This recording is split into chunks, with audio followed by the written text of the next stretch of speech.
It was 8 o'clock in the morning. Seattle's streets were draped in a light rain, casting a soft fog over everything.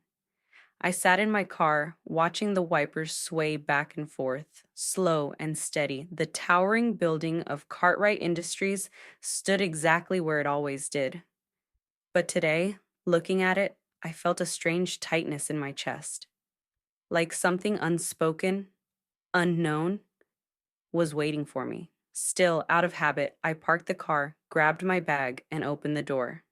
Cartwright Industries, my second home for 11 years. 11 years where I had poured every career dream, every unresolved argument from my marriage, every sick day, every holiday, all into this company. And today, just like every other morning, I walked straight toward the elevators. Inside, I caught a glimpse of myself in the mirrored walls. Hair neatly pinned back, light makeup, white shirt under a black blazer. Professional, controlled, confident. The image I wore every day.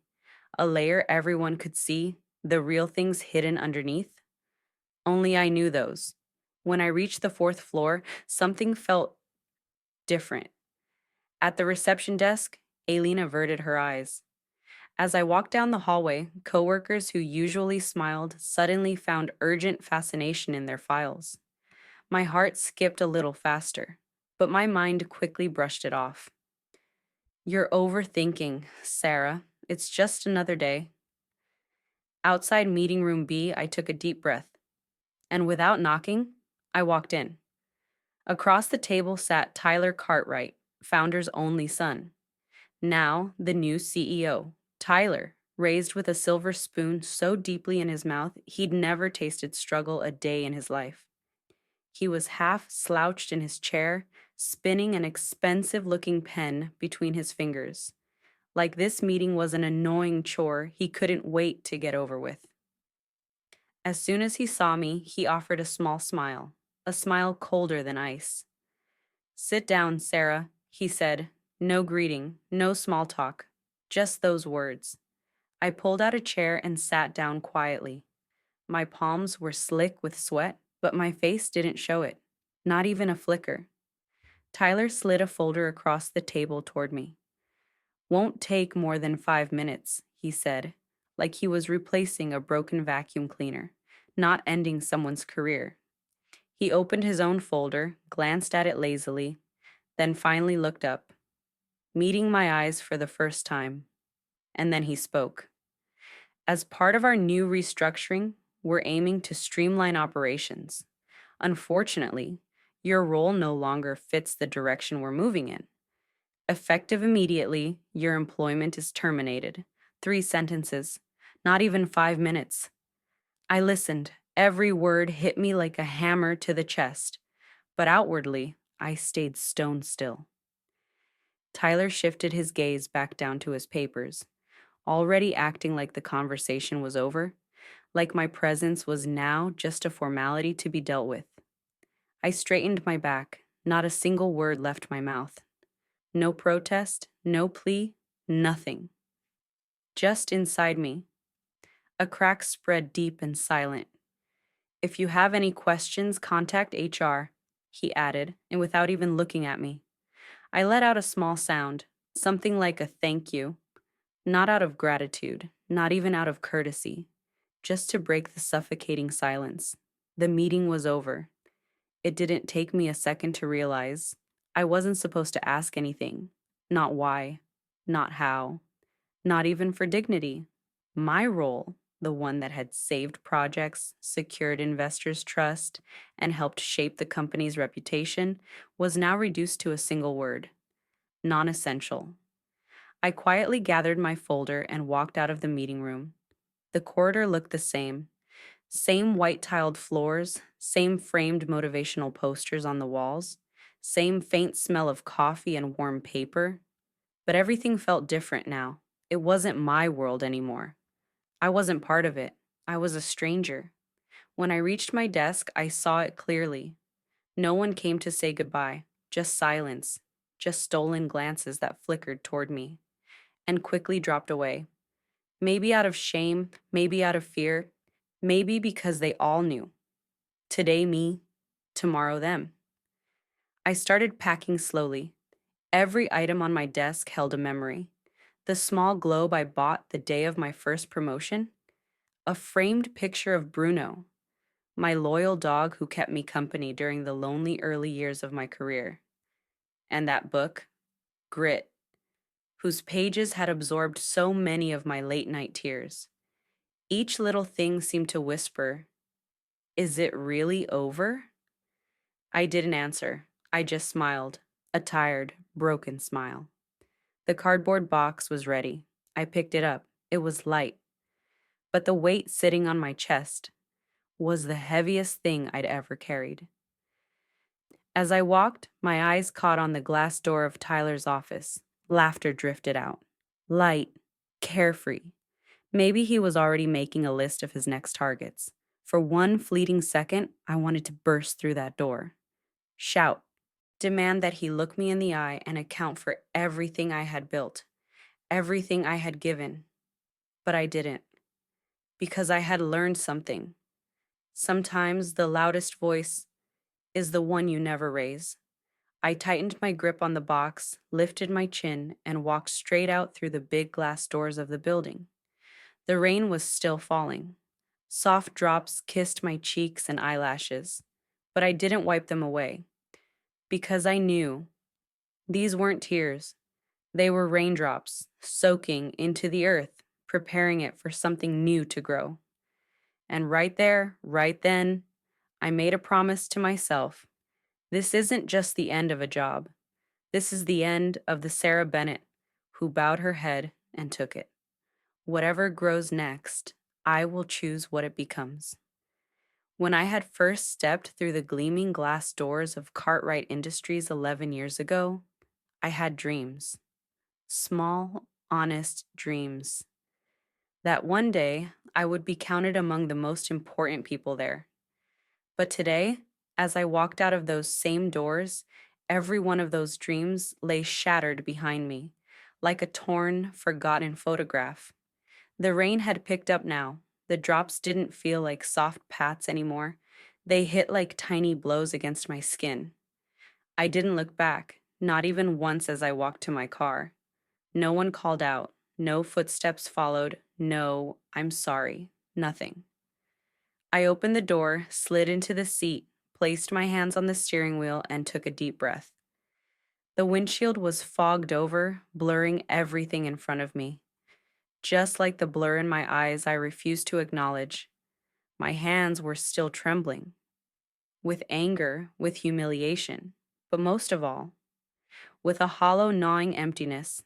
The phone kept vibrating. I glanced down. 3 missed calls. Roberta, finance head, Marcus, legal consultant, and Richard Cooper, senior board member. What did they want now? I put the phone back on silent.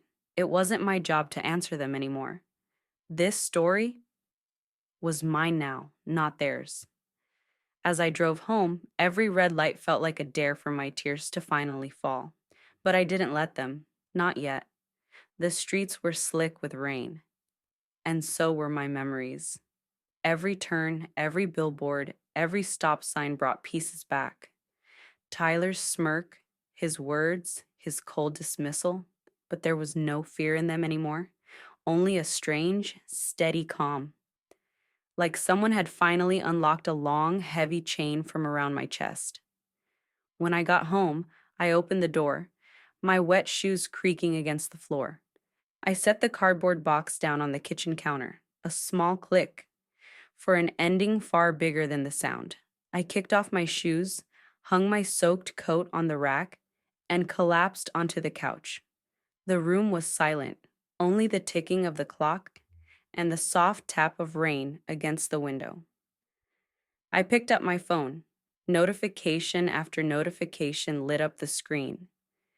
Emergency meetings, investor calls, management issues. All of it, the fallout from Tyler's brilliant 5-minute decision. And then one new message popped up. Renee, legal affairs. Sarah, your departure is putting the Orland Ventures deal at risk. Can we talk? I stared at the screen for a long moment. Renee, the same attorney who had spent countless late nights poring over contract clauses with me. The same woman who had whispered once over coffee, "It's always the fine print that saves or buries you." And now I realized she had been right all along. Clause 14.2. If the principal advisor is removed, investors may terminate the agreement.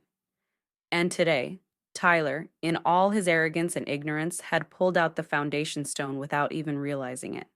The dreams he thought he could build, he had already destroyed them. It took me 5 minutes to pick up the phone. 5 minutes, the same amount of time Tyler had used to erase me. But this time, those 5 minutes were mine. I answered. "Sarah," Renee's voice was a rushed whisper. "You realize how serious this is, right?" "I do," I said, my voice calm, unshaken. "The board is falling apart," Renee said. "Investors are demanding answers. Tyler's gone completely defensive." "And Mr. Cartwright?" I asked. The real founder, the true owner, the man who had built this company from the ground up. "He's flying back tonight," Renee said, her voice lowering a little. Then, after a pause, "He wants to speak with you." I pulled the phone slightly away from my ear, as if the weight of her words had grown heavier. Mr. Cartwright, the man who once looked me straight in the eye and said, "Sarah, your loyalty is the foundation this company is built on." And now, his company was crumbling without that foundation. "I'm listening," I said. "They want you at the board meeting tomorrow morning," Renee continued, "on your terms." Before hanging up, I drew in a long breath. Sometimes fate doesn't reverse itself. Sometimes it simply waits to see how long you're willing to stand still. That night, I lay in bed, caught somewhere between sleep and a storm of thoughts. Tyler's laughter, the echo of silence in the hallways. Old days, old battles, old dreams, they all circled inside me. But now, there was no fear in them, only a strange kind of peace, like roots that had once been buried deep underground had finally broken free, breathing in the middle of a raging storm. Morning was still hours away, but I knew when the sun rose, I would be ready, on my terms, with my dignity, to write my own story. When doors open again, but this time on your terms. The morning light had barely touched the sky when I stood there. Already dressed, already steady, in my hands, I carried the same file I'd built during the Orland Ventures deal. The company's biggest, most critical agreement. Every clause, every line, every buried safeguard. I knew it by heart, like an oath I had once written with my own hand. For the first time, Cartwright Industries didn't feel like it was welcoming me back. It felt like it was afraid of what I was bringing with me. I allowed myself a small smile, then pushed the door open and stepped inside. The new receptionist at the front desk hesitated, taking a few moments to recognize me. "Ma'am, do you have an appointment?" she asked, her voice a little shaky. "Board meeting," I said clearly, without stopping. The energy in the building had shifted.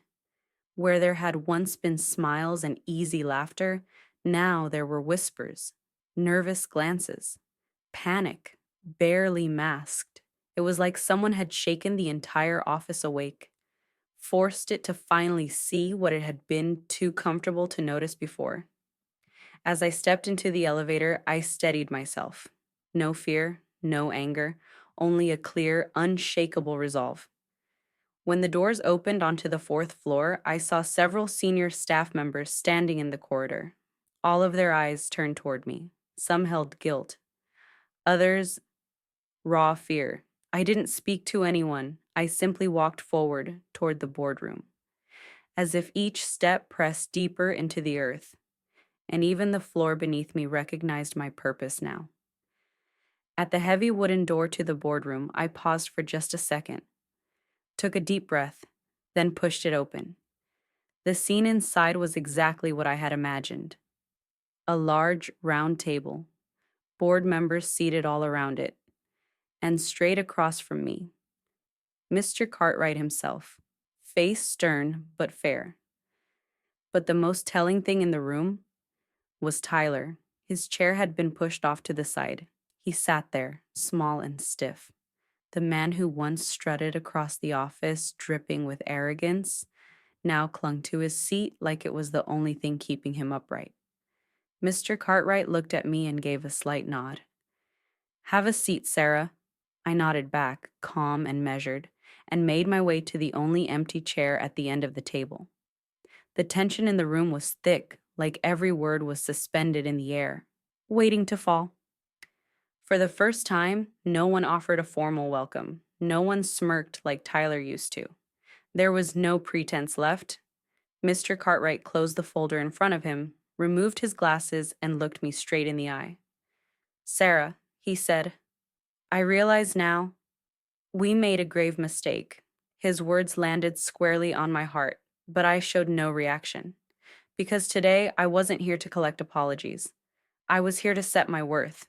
"I know Tyler acted hastily," Mr. Cartwright continued, "and the consequences of that decision are now plain for the entire company to see."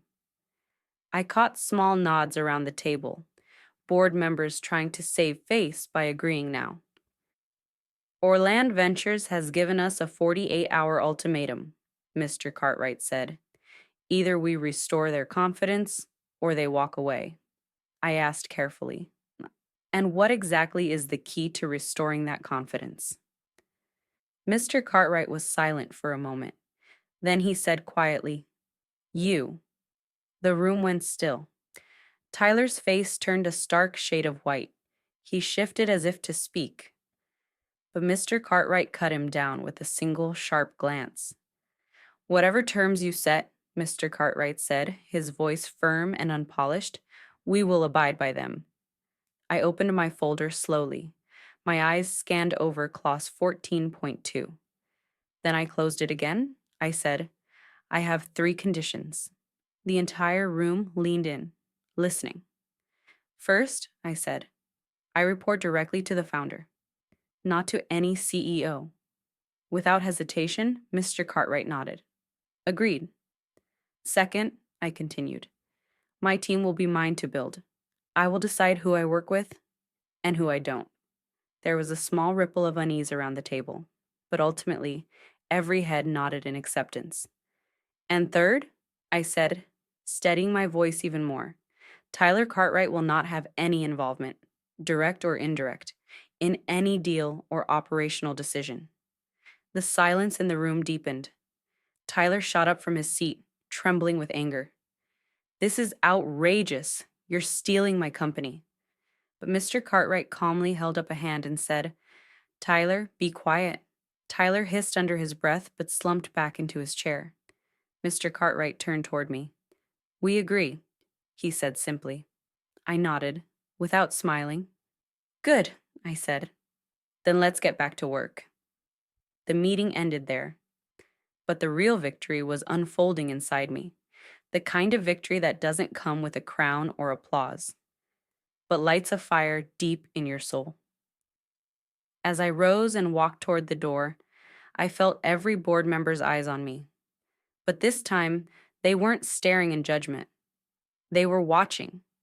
A woman who had risen again with her capability, her dignity, and the quiet, unyielding roots that refuse to break. When true strength doesn't shout, it breathes in silence. Walking once again through the halls of Cartwright Industries, my footsteps sounded different today. Not soft, not hesitant.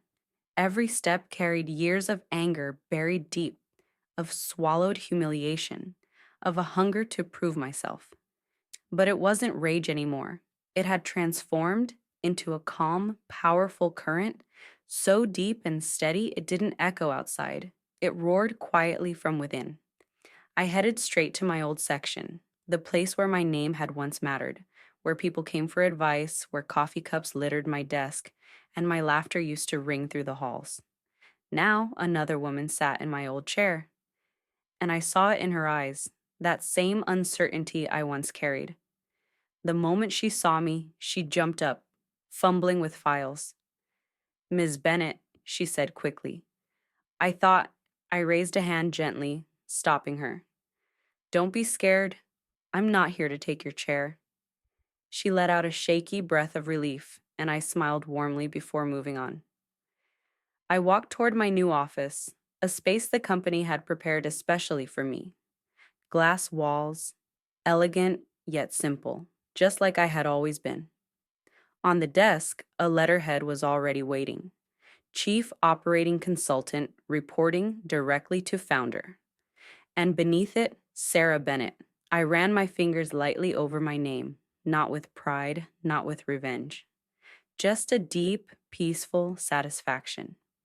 The kind that doesn't make noise, the kind that doesn't scream, the kind that flows, like deep rivers that quietly carve their own course. My first meeting was scheduled that same afternoon, with the representatives from Orland Ventures. When I entered the boardroom, all eyes lifted toward me. I didn't hesitate. I didn't stumble. I walked straight to the presentation table and opened my files. Mr. Lawrence, Orland Ventures' lead representative, looked directly at me and said, without any small talk, without any pretense, "We're here because we want to hear from Sarah Bennett." Every person in that room, even Tyler, who sat shriveled in a corner, knew it. This moment mattered. I took a deep breath and began. Cartwright Industries made a mistake. We destabilized the very foundation this company was built on. I'm not here to apologize. I'm here to show you what we were, what we are, and what we can still become, if you choose to trust us again.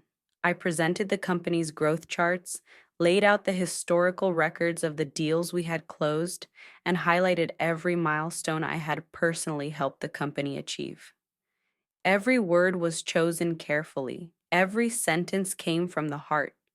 No embellishments, no theatrics. The board members scribbled down notes one by one.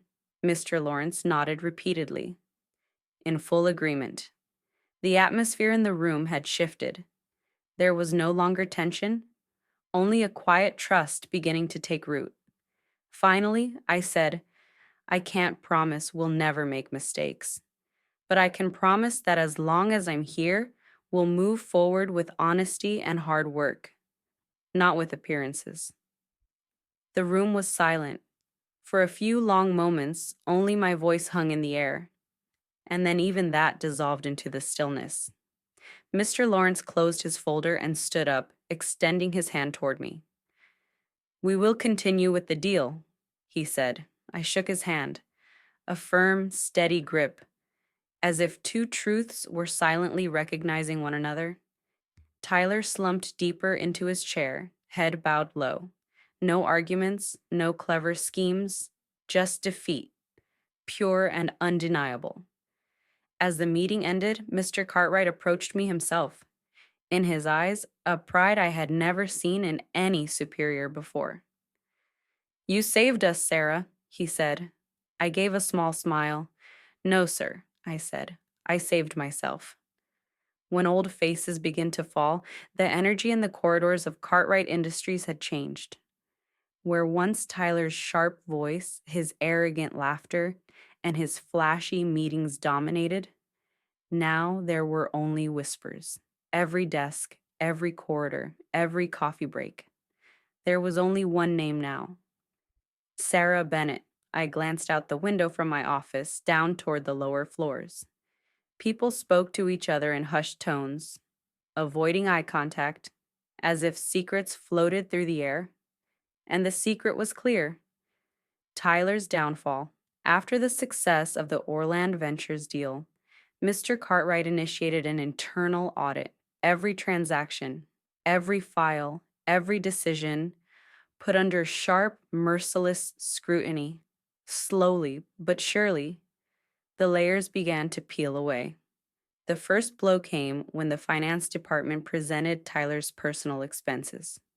Luxury watches purchased with company funds, private trips, lavish gifts. Every document Another nail in the coffin of Tyler's professional career.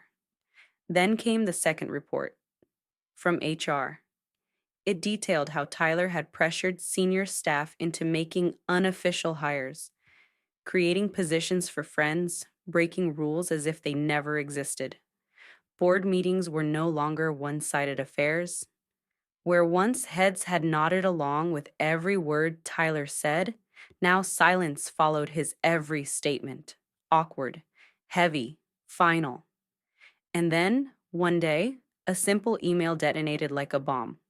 Renee, head of legal affairs, sent a confidential report to every board member.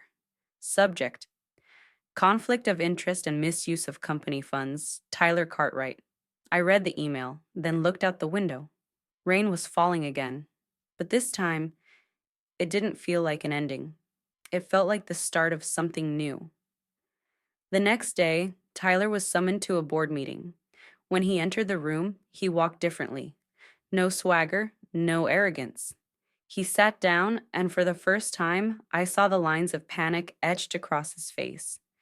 Mr. Cartwright opened a folder, put on his glasses, and said, Tyler, under charges of betraying Cartwright Industries, misusing company resources, and ethical misconduct, the board has decided that you are hereby removed from the position of CEO, effective immediately.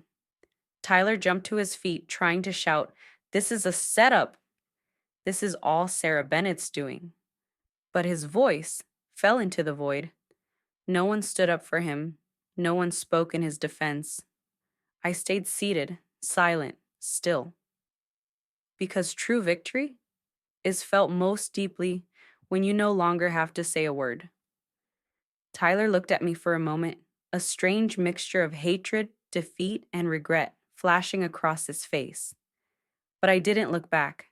I simply gathered my files, stood up from my chair, and walked slowly toward the door. As I stepped out, I knew a new era had begun inside the halls of Cartwright Industries. The old faces were falling, but none of them could drag me down anymore. Now it was just me, standing with my dignity, my hard work, and my truth. And now, it wasn't my voice that spoke. It was my silence. When defining your own worth becomes your greatest victory after Tyler's departure, it was as if Cartwright Industries finally took a deep, cleansing breath. That stale, stifling air that had choked its corridors for months was slowly, steadily seeping out. I stood by the window of my office, looking down at the lobby. Where once Tyler's arrogance had paraded, now there was a quiet energy, focused on the work, not the show. The phone rang. Mr. Cartwright. Sarah, his voice held a warmth I'd never heard before. The board has made a decision. We want you to be our chief operating officer, with full authority and complete independence. I paused. It was an offer I had never even dared to dream of, because I had long assumed doors like this were forever closed to people like me. But now, I hadn't waited for the doors to open. I had opened them myself, with dignity, with work, with truth. I'd like to restate my conditions, I said, my voice steady and clear. Of course, Mr. Cartwright said immediately.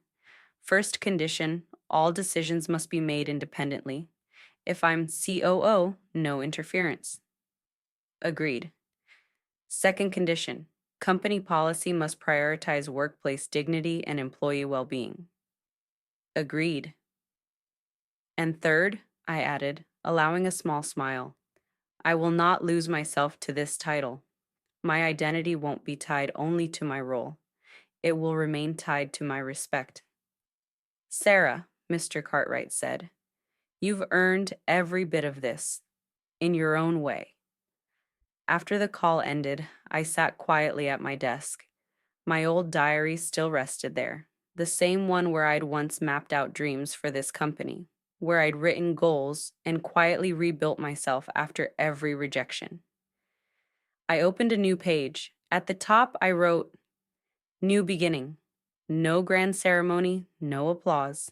Just a quiet, clear start, like the first sunlight after a long, harsh winter touching your face. The new era began. Teams were rebuilt. The focus shifted back to real work. And slowly, Cartwright Industries, a name once associated only with Tyler's ego, became known for new values, new integrity, and new leadership. As I walked through the office corridors, I saw a different kind of energy. People didn't walk with their heads down anymore. They walked with purpose, with hope. Sometimes during lunch breaks, junior employees would glance at me and smile, the kind of smile that said, "We're safe now." This was more than any official promotion letter could ever be. It was an invisible crown, a crown of respect, one that I had forged with my own hands. One afternoon, as I sat in my office, an old colleague, Alan, came by. There was a hesitation in his eyes, but he was holding a small card in his hand. "Sarah," he said softly, "we put together a little gift for you." I opened the card. Inside it read, "Thank you for reminding us what real leadership looks like." My eyes glistened, just a little, but this time those tears weren't for defeat. They were for all the silent years I had survived, and for all the open, honest, bright days that were now ahead. That evening, as I stepped out of the office, it was raining, a soft, gentle rain. But this time, there was no sadness in it, only a sweet, familiar coolness, as if nature itself was whispering, "Now, you're writing your own story." I started my car, rolled the window down, let the raindrops touch my face, and smiled. Because now, no one could define my worth anymore, except me. The end.